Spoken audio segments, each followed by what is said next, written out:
chào toàn thể quý khán giả. Mời quý vị đến với chương trình Thanh Thảo Show. Trong chương trình hôm nay, Thanh Thảo rất hân hạnh được tiếp chuyện với ông John Forsyte, là President CEO của Pacific Symphony Orchestra. Hiện nay, dàn nhạc giao hưởng này đang trình tấu đều đặn thường xuyên tại hí viện rất là đẹp ở quận Cam, đó là Segerstrom Center.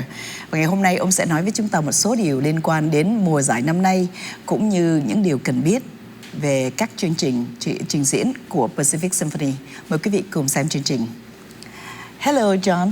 Oh, it's great to see you. Well, it's my honor to see you a third time now to introduce a little bit about the new season for Pacific Symphony. So it's great to see you again. Thank you. It's wonderful to be here, and thanks for having me a third time. And you know, you've just finished your third year with the Pacific Symphony. You're entering your second term on the board of directors. Yeah. And so I just was wondering, why'd you get involved, join the board, and what does it mean to you? Thank you so much for asking. I joined the board from Sherry Battle, who suggested that I, with my singing passion, I should join the board on behalf of Bank of America and Merrill Lynch. So I did, and I love singing. I love listening to classical music and even pop music and other type music, jazz too. Yeah. So without joining the board, I would go become a patron anyway. So joining the board, I saw how beautiful this organization is, how talented people are, and what a treasure we have locally in Orange County, California. I used to have to drive all the way to Hollywood Bowl to watch all the great shows. I don't have to anymore. So I would like to tell the audience, if you love classical music, jazz music, pop, or even some of the semi-stage or even fully staged opera, we have Pacific Symphony right here in Orange County. Just check on the screen, you will see the address and information about Pacific Symphony, or you can go to pacificsymphony.org to find information. Well, thank you for that, and we're honored to have you involved. Thank you so much.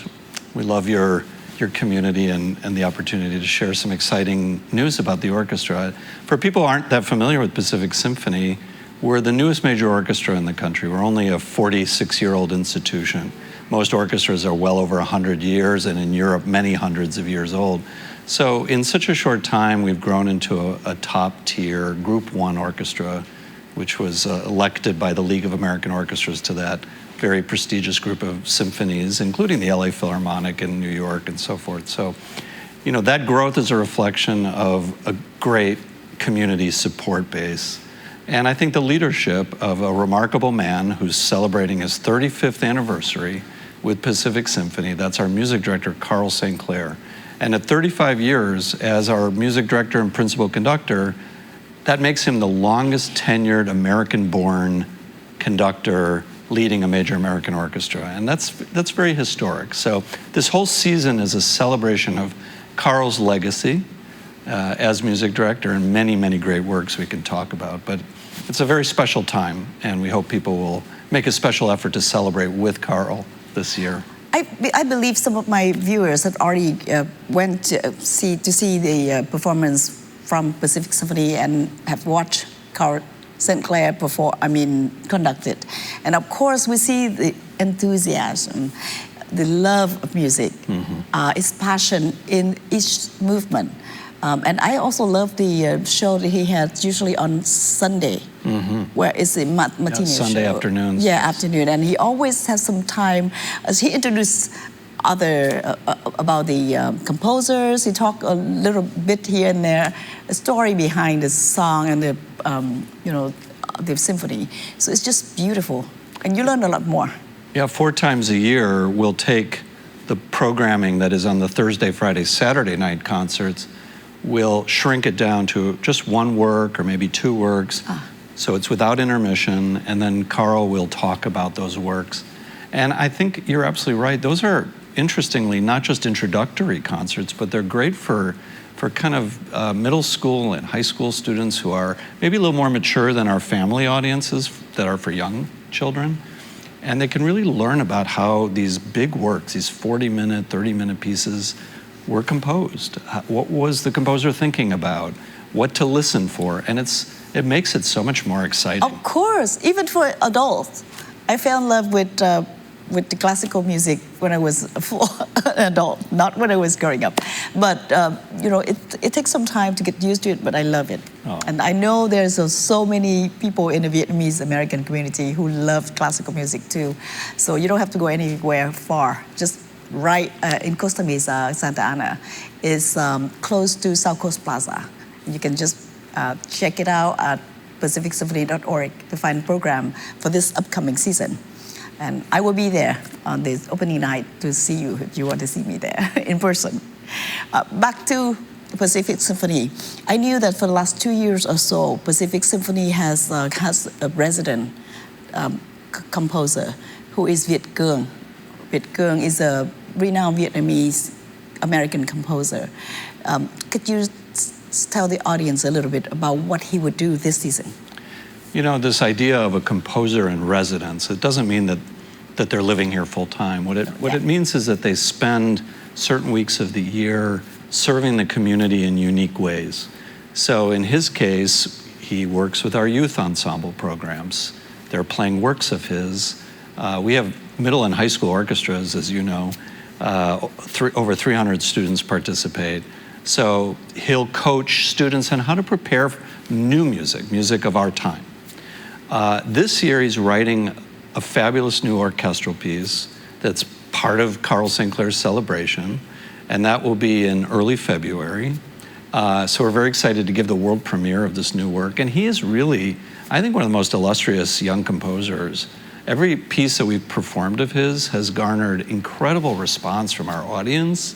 And you can see that he's being programmed by other orchestras around the world. So I think the Vietnamese American community should be very proud that Viet Cuong is a kind of a ambassador, if you will, of great culture. And so we're honored to have him as our composer in residence. So I interviewed Viet Cuong here too, and he's a very young man. Yeah. He actually completed all of the requirement for medical school because his parents wanted him to do that.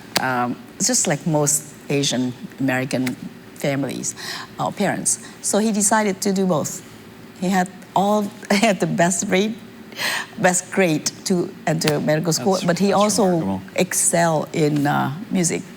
Well, I think there's actually a connection between science, math, and music. And a lot of doctors play orchestral instruments. Around the country, there are physicians' symphony orchestras. That's great. So it's actually not totally surprising, but it's a big decision on his part to go one route or the other. Thank goodness he chose music, because he is such a He's very talented. And I'm proud to have him as the ambassador for the Vietnamese American community in music, just like you. Back to the Pacific Symphony. This is my 4th year with the symphony. I see that beside the big gala that you have every year, you also have other activity organized toward the Asian American community, such as the Lunar New Year. Correct. Such as the Lantern Festival. And also you have other activities. Could you tell a bit about those too? Well, let me just say at the outset, we think Pacific Symphony is open to anyone, is really a welcoming orchestra, and we love to see people from different communities and backgrounds coming and enjoying music together. I think that's what we need in our society today, are places where we can go and be a melting pot, right? Yeah, and just celebrate beauty together and learn together, and that's really our goal. And so one of the most joyous things for me personally has been to produce an event called Lunar New Year. Yes. And we have a wonderful board member, Charlie Zhang. Yes. But it's been a fantastic, as you say, pan-Asian activity with features of Korean, Vietnamese, Chinese music. There's a dinner beforehand that's a little fundraiser to help pay for the concert. Of course. And then shortly after that, about 2 weeks later, we have a Lantern Festival, which is a free family festival that runs all day at the Segerstrom Center for the Arts, and again celebrates the different Asian cultures that would observe the Lantern tradition. And we've had wonderful representation from the Vietnamese community here, fashion shows, instrumentalists. That's been wonderful. We also celebrate, interestingly, this has been a learning experience for me, the Iranian New Year of Nowruz. And of course, in Southern California, there's a large Iranian American community, very proud of their cultural heritage, so we celebrate that. And so we do quite a bit of concerts I call building community concerts. And it's an initiative to celebrate different cultures and then gradually introduce that repertoire into our concerts throughout the year. So that's why it was logical to invite Viet to be part of our composer series, you know, to invite him to be a composer in residence.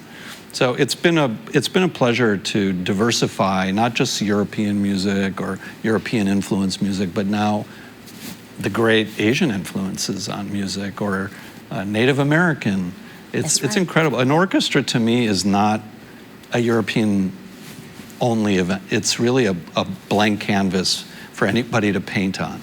And so if you think of a symphony as kind of like an art museum, yes, there's a traditional wing of Impressionists or Baroque paintings, but then there's the new music wing. Yes. And you see things you never, or in this case, heard things you've never heard before. Sometimes they celebrate Asian culture in one wing of the art museum. So it's a place where we can wander through time and experience things with these virtuoso musicians we have in the symphony, these incredibly well-trained professional musicians who have, as you know, trained from the age of 5, oftentimes till 25. So what other profession takes 20 years of training? Even not a doctor, right? Right. So. Right. Let's talk about this season. Yes. I'm excited to know that we are having the season opening night, right? Right. And then there'll be so many. That's this other, Thursday. Yeah. There's a plan. So which one do you feel would stand out? Yes. Well, in any given year of our classical programming, we have 12 weekends. And because of this very celebratory year, every one of the 8 concerts that Carl's conducting is very, very special. So he's doing, for example, a work that is absolutely monumental in size. It's called the Alpine Symphony.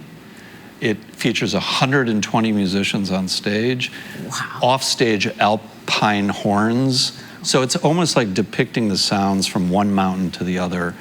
As the composer ascends a mountain, he's literally writing an autobiographical experience where he climbed a mountain and got caught in a thunderstorm. So the orchestra erupts in a storm, wind machines, things that were invented just for the piece, you know? Yes. So that Alpine Symphony is a great offset. The first half is a little Baroque work, we all know, the Four Seasons of Vivaldi.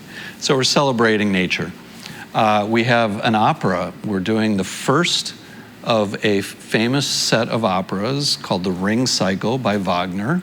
Wow. They're the most important. Wow. They're the most important operas that are performed as a unit over 4 nights. But we're just doing the first one, which is called Das Rheingold. It's about these underwater maidens who are protecting gold. And if somebody steals the gold and forges a ring, they have all the power. And it's like the Lord of the Rings story, and it's a similar mythology. Yeah. The music is so lush and beautiful, and the staging will be spectacular.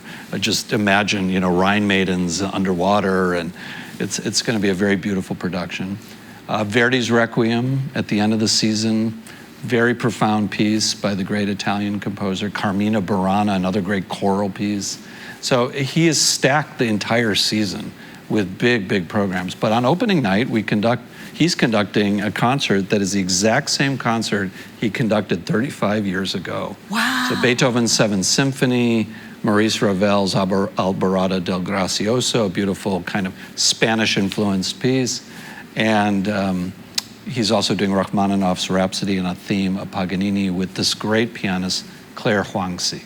So we have an incredible season. Those are just the classical concert. We have a pop series with Enrico, our new principal pops conductor, and many great artists. Bernadette Peters is opening the season, the great Broadway star. Joss Stone is doing our holiday show. We have an acrobatic show with the orchestra that'll be amazing. And the music of Genesis, the rock band Genesis with orchestra. So there, you know, whatever people like, there's something for them at the Pacific Symphony. And of course, we have a children's program. We could talk about that as well. Yes. For people who are just new to the orchestra and classical music. They can do a package instead of a whole season. They can mix and match, right? Exactly. That's what some of my friends have done, because I tried to get them in.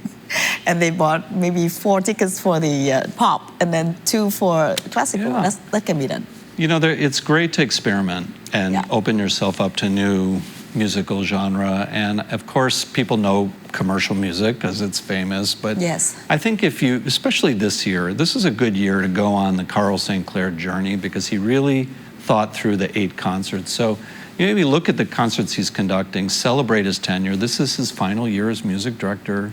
We've been in an international search for a new music director to succeed Carl. Now, Carl's not leaving. He'll be our music director laureate and conduct next year and on. But as music director, as the person who designs the season and leads the institution, this is his final year. And I think it's a great time to say thank you for his passion and what he's done to build a great orchestra. I'm sure I'll be there, and my friends will be there. But the audience, please come on to pacificsymphony.org, get your ticket, view the program. It's exciting. And before we go, can I ask you one more question? How do you feel about having the new end season director, music director in the same house this year? How we feel about having a new music director? Yeah. Well, the search has been very emotional for us, because this last 18 months we've had 10 guest conductors. Yes. From all over the world. Attended some of them. And what's been fascinating is some of them had never heard of the Pacific Symphony. They live in Europe or they live in Asia. And some of them actually said, I intentionally did not look at any video or listen to any audio of the orchestra, because I just wanted to approach it fresh. And so they didn't come in saying, here's my resume, I'm going to be your next music director. They were trying us out and we were trying them out. And what was so rewarding is they said, this orchestra is amazing. It's a best kept secret. Unfortunately, we have to do a better job of telling. Better job, yes. It's a top flight professional major orchestra.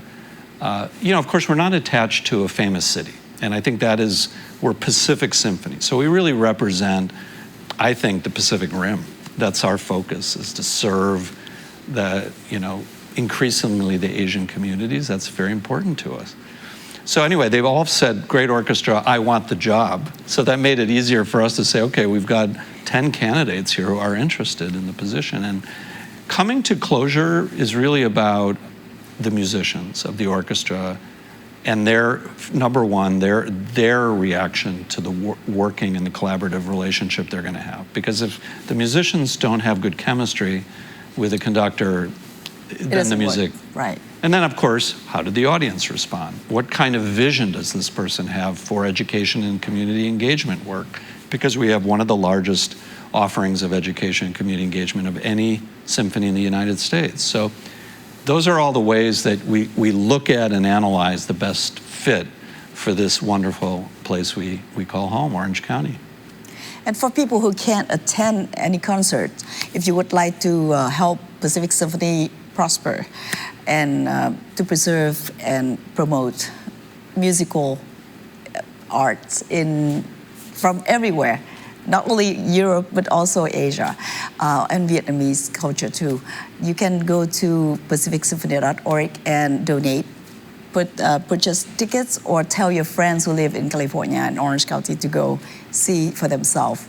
And they'll come back and say it's the same thing that John has just said. That it's a best kept secret, and it shouldn't be a secret. It's a beautiful orchestra locally in Orange County, and you bet you'll see me there at many of the concerts. Before we go, please have a few words with your viewers. Well, we are so grateful, first of all, for this amazing partnership we have with Tawny. And she's been a great board member, so thank you for being a great advocate.